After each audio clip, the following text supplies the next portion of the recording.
लिया। मैनू फख्र है कि वजीराबाद के लोग ना सिर्फ बावफा ने बल्कि अपनी मां नाल प्यार करने वाले ने। और मैं ये गल भी बबा के दुर कहांगा कि मैनू अपनी मां बोली ना मुहब्बत जिन्होंने दोस्तों की वजह तो ज्यादा उजागर हुई उन्होंने मेरे लीडर जनाब इलियास कुमर साहब आज इस तकरीब में मौजूद ने और दूसरे ताहिर वजीराबादी। मैं बिल्कुल पर्दा पुरदे सा जो वजीराबाद पंजाबी तहरीक का शुरू होगा सुनिया तो इतने तीन नाम बड़े मारूफ सन जो पंजाबियों से काम करते सन। उन्होंने एक नाम हफीज खिलजी का सी, दूजा नाम इलियास कुमर तो तीजा नाम ताहिर वजीराबादी। मैं समझना ये दोस्त साडा मान ने और यकीनन सानू फख्र है कि इन्होंने लोगों पंजाबी तहरीक को जिंदा रखा, पंजाबी काज को जिंदा रखा और पंजाबी जबान के बढ़ोतरी वास्ते काम किया। क्योंकि शाकिर साहब ने भी ख्याल है कि इस तकरीब को बर वक्त खत्म होना चाहिए। मैं चाहवागा कि मैं बड़ी मुस्सिर जी गल करा। ताहिर वजीराबादी ने पंजाबी जबान वास्ते अपना तमाम मान सम्मान और अपन तमाम जिहता सर्फ करके पंजाबी की बढ़ोतरी से काम किया। और मेरा वो मुहब्बत का प्यार का रिश्ता सी उन्होंने शायद मैं लफ्ज़ या अक्षर बयान नहीं कर सकता। वजीराबाद आना तो ताहिर की मेज़बानी तो मारूम रहना ये मुमकिन ही नहीं सी। और मैं कभी भी कोशिश भी की थी कि मैं वजीराबाद तो लांभे होकर लंघ जाए पर मैनू नहीं सी पता लगता कि उन्होंने खुशबू आ जाती सी। मैं गुजराला क्रॉस करता सा तो फोन आ जाता सी कि तुसी भाजी वजीराबाद तो लांभे होकर नहीं लगना, वजीराबाद शहर च हो जाना। सो वो मुहब्बत, वो यादां, वो गुफ्तगू, वो शायरी, वो तहरीरां जिहड़ियां ताहिर वजीराबाद का खासा सी यकीनन असीं उस तो मारूम हाँ। अल्लाह करे कि उहदे बच्चिआं नूं उहदी डगर ते चलण दी तौफीक ते हिम्मत दे। और जिस तरह उन्होंने ये मेला सजाया यकीनन मैं समझना कि उन्हें अपने बाप का खून रवा दवाया और वो पंजाबी नाल मुहब्बत उन्होंने अंदर भी बदल जाए उतो मौजूद है कि उन्हें अज वजीराबाद शहर के वो लोग इकट्ठे किए जिन्हों का मुहब्बत नाल प्यार पंजाबी जबान मुहब्बत बदल जाए उतो मौजूद है। और बड़ी खुशी वाली गल है कि अज वजीराबाद के सारे सिरकड़वे लोग इस महफिल मौजूद ने।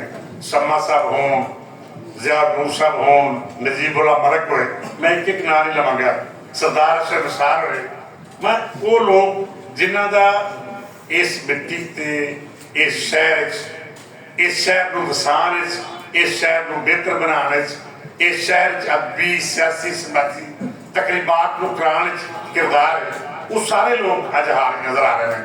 मैं इन्होंने लोगों का भी मशकूर हाँ जेडे अज मेरे वीर की 25वीं बरसी का तशरीफ लियाए और उन्हें सारा मान बढ़ाया। और उन्होंने लोगों का भी मशकूर हाँ जेडे पूरे पंजाब तो इस मुशायरे शिरकत वास्ते तशरीफ लियाए। इस्लामाबाद पिंडी तो किबला पीर मुर्शद और लाहौर तो वहीद नाथ। मैं समझना कि मैं एक नाम लवांगा जिहदे वास्ते तवील वक्त चाहिए रहेगा। एक एक चेहरा एक एक शक्ल जी इस शहर महफिल मौजूद है वो साढ़े ऐसे मानयोग है। मैं अज की इस महफिल इको पैगाम देंगा वो पैगाम सिर्फ पंजाबी नाल मुहब्बत है, मां बोली नाल मुहब्बत है। क्योंकि मेरा इस गल ते ईमान है कि पंजाबी वलियां की जबान है, सूफिया की जबान है, साडे वड़कियां की जबान है। और इस जबान जिन्ना अदब तखलीक होया है वो शायद पूरी दुनिया से किसी भी जबान तकलीफ नहीं होया। बाबा वारिस शाह हो, बाबा फरीद हो, बुल्ले शाह हो, मियाँ मोहम्मद बख्श हो, उन्होंने तालीमात सारियां पंजाबी जबान ने। और मेरा तो इस गल ते कभी यकीन है कि अगर साडी नवी नस्ल पंजाबी पढ़न लग पवे, पंजाबी तो आशना हो जाए, पंजाबी समझन लग पवे तो यकीनन सूफी शोरा के कलाम पढ़ने मुआमद साबित होंगे। और अगर सूफी शोरा का कलाम पढ़िया जाएगा तो यकीनन उन्हें वो मुहब्बत अमन ते मुहब्बत का पैगाम उजागर होगा जो साढ़े बाबा दिता है। क्योंकि साढ़े बाबे के पैगाम में इको ही गल है, मुहब्बत का पैगाम, अमन का पैगाम और नफरत तो दूरी।